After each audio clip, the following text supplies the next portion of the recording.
E a gente vai logo ver que o mundo está puxando para cima, né?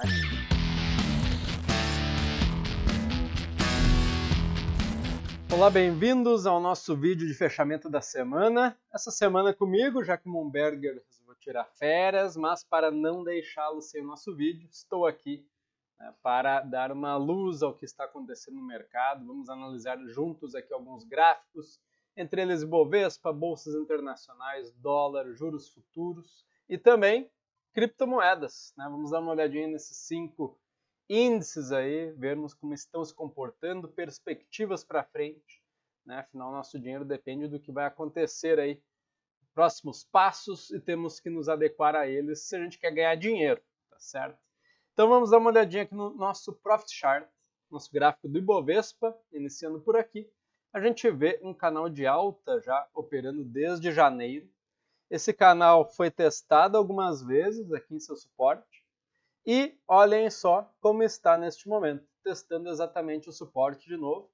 Nas mínimas aqui dessa semana, inclusive hoje, quinta-feira, testou aqui os 134 mil pontos, justamente onde está passando a LTA, né, nossa linha de tendência de alta deste canal ascendente.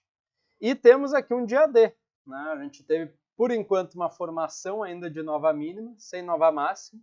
Provavelmente nesta próxima sexta-feira a gente vai ter que ter alguma definição já do Ibovespa para que lado vai andar, né? E a gente vai logo ver que o mundo está puxando para cima, né? Então é mais fácil seguir na tendência, né? Muito que a gente fala aí também nos nossos cursos, não operar contra a tendência, sempre mais fácil a favor.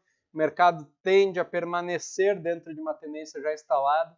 E no caso do Ibov, como vocês veem aqui, a tendência é de alta, né? Então talvez até um ponto interessante de compra para alguns ativos, já que o Ibov reflete o mercado em geral, né? Então tem alguns ativos aí que chegaram também em níveis de suporte interessantes, né? E talvez atrelar isso a uma análise fundamentalista mais profunda possa te dar boas barganhas aí no mercado. Aqueles ativos que você vai se posicionar, talvez ficar meio ano, um ano, né? E aí possa colher bons resultados aí para frente. Já que eu falei de bolsa internacional, vamos dar uma espiada aqui no portal do Finvis, que a gente gosta de analisar. E olha aqui, bolsa americana, né? S&P 500 na tela, operando aqui por volta dos 6.400 pontos. Nesta semana a gente teve dias de queda, primordialmente, né, na bolsa americana, mas a gente veio de uma semana anterior onde rompeu o top story, né? Então a gente está falando de níveis aí nunca antes alcançados, né, níveis máximos aqui que chegaram, né, a ser batidos. Inclusive o topo histórico foi rompido na semana anterior. Então isso mostra a pujança, a força da bolsa americana.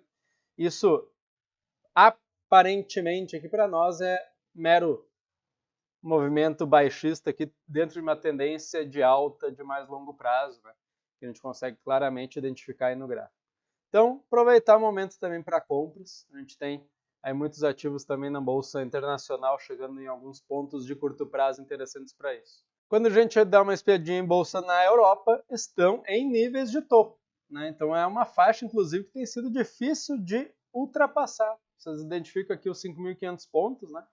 Chegou a romper isso lá no mês de fevereiro, março, e nas outras tentativas de rompimento, ali em maio, julho e agora em agosto, tem batido nos 5.500, sem conseguir ultrapassar este ponto.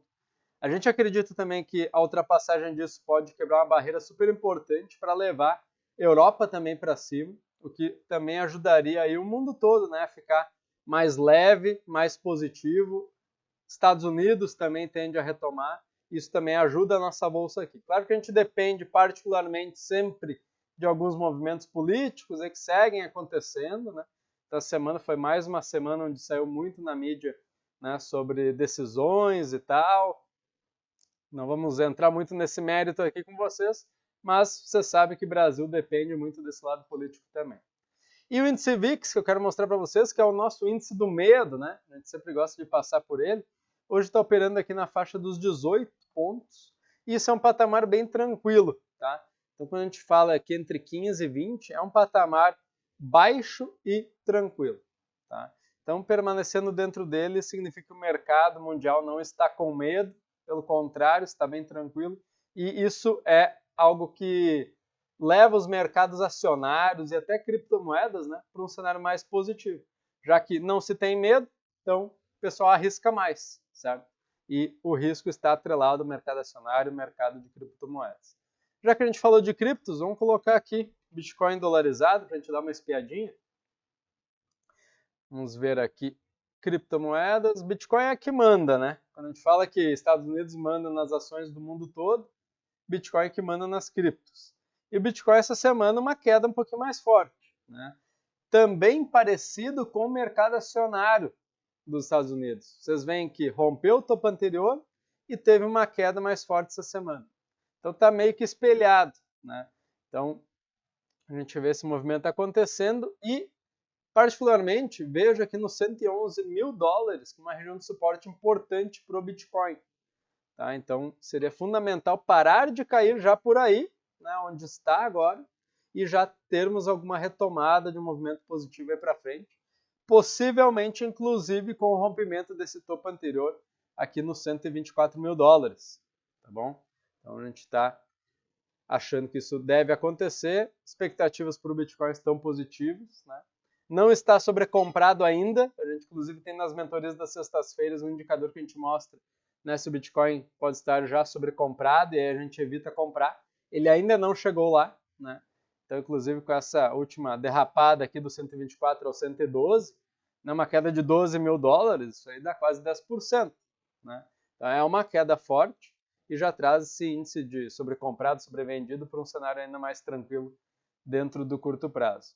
Quando a gente olha Ethereum, este no curto já um pouco mais sobrecomprado, né, devido a essa alta extrema que teve aqui de junho até meados de agosto. Então ele dobrou de preço, né, até mais do que isso, em cerca de 2 meses, né, até um pouquinho menos de prazo. Então não é normal um ativo, né, de um porte até grande, que é o Ethereum, subir 100% em 2 meses, concorda? Eu até esperava que ele fosse recuperar aqui um pouco do terreno perdido, mas foi uma alta até um pouco mais pujante do que o previsto, né? Então ele já sim chegando num cenário de curto prazo um pouquinho sobrecomprado, o Bitcoin ainda com uma folguinha. E deixa eu colocar o dólar na tela também para a gente dar uma espiada. Moeda americana que nos últimos dias aqui teve um repique, né? Vinha num cenário descendente, chegou a bater lá no 5,40, né? Vinha caindo vários pregões seguidos. Agora um repique, e repique este até a média de 21 períodos. Então nada demais. A tendência do dólar ainda é uma tendência de queda, tá? E a gente pode talvez ter a retomada disso na perda das últimas duas mínimas aqui. Seria a perda da região aqui dos 5,47.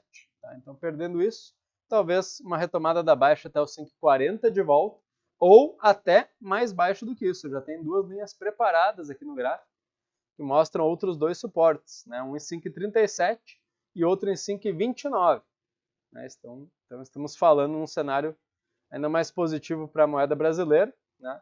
Mas no curto prazo, o que a gente mais vê é o dólar perdendo força do que o real ganhando, né? Então, é por isso que ele tem caído aí nas últimas semanas. E o DI futuro, essa semana, uma semana de movimento um pouquinho mais forte aqui, né, no sentido da alta.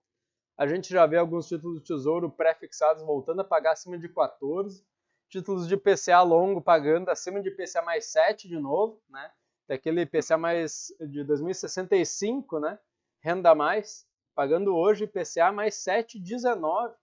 Um cenário que fazia um tempinho que já não chegava a bater de novo, né? Então, tem aquela oportunidade quando a gente fala de ganho na marcação mercado, tá abrindo um espacinho para isso também, né? Então, repique nas taxas.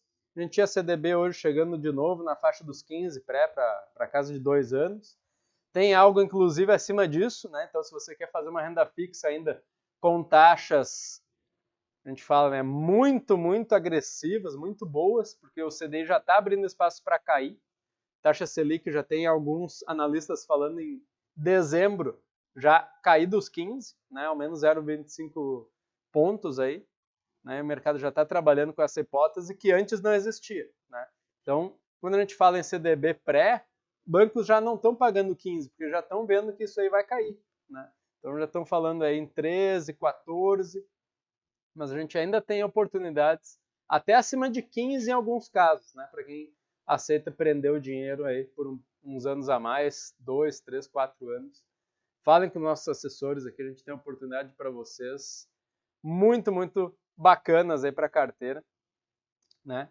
E sem falar no Financial Planning, né, que tem sido aqui algo que a gente tem feito para os clientes, onde a gente faz o estudo do patrimônio atual do cliente, o que ele tem de perspectiva de poder economizar de recursos, né, guardar dinheiro, o que ele tem de perspectivas também de gastos aí para frente, trocar carro, fazer viagem. A gente está conseguindo planilhar tudo isso aqui também, colocar dentro de um software para te dar um resultado através de um estudo. Esse estudo tem sido bem interessante compartilhar com os clientes. Então você, cliente nosso, ou você até que não é cliente, queira um estudo assim, fala aqui com o nosso time, que a gente faz para vocês aí entenderem a projeção financeira para o futuro de vocês. Né? E se vocês veem, isso aqui está em descompasso com o que eu quero, talvez ainda dá tempo de ajeitar. E quanto mais deixa esse tempo passar, menos, né, vocês vão conseguir corrigir algum movimento que não está correto, né, dentro das finanças de vocês. Perfeito? Então chame a nossa equipe, a gente também está fazendo esse trabalho, esse estudo aí para quem está nos chamando. Claro que a gente vai focar em quem quer fazer isso, né? Então chamem a gente. Né? Nossos braços aqui são limitados, então quem está chamando a gente tem feito. Entregue já no dia seguinte o estudo. Certo? Um grande abraço. Deixem aquele comentário aqui se vocês gostaram, concordam, não concordam com algo que eu comentei aqui. Monberger não volta semana que vem, volta ainda na outra. Então, a gente fica por aqui.